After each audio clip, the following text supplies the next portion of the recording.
Pasadena by David Ebershoff. Part 1. Speculation. Will the day be bright or cloudy?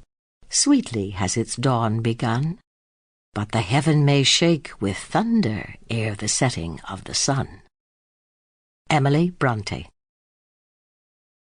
1.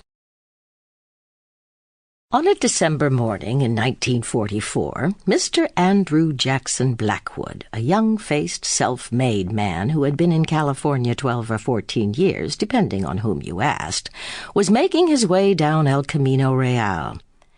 He was driving his yellow Imperial Victoria on his way to a real estate convention in San Diego. At present, he was somewhere between Dana Point and Oceanside, but many miles back his automobile club map had flown out the window, the wings of its paper folds extending and flapping away. The fluttery movement and the car's sudden swerve as he lunged for the accordion map made him think of a large, ancient bird lifting itself into extinction.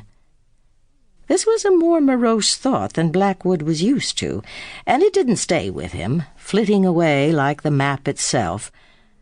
But Blackwood had a sense of direction, he liked to tell himself, and he continued on his way.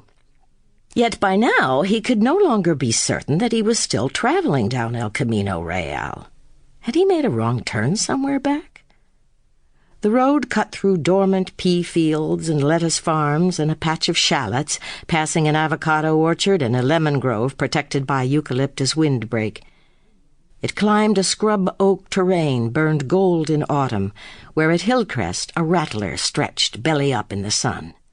Thin, shabby utility poles stood across the fields like a line outside a poorhouse, and upon the drooping wires sat a family of garbage-fed gulls.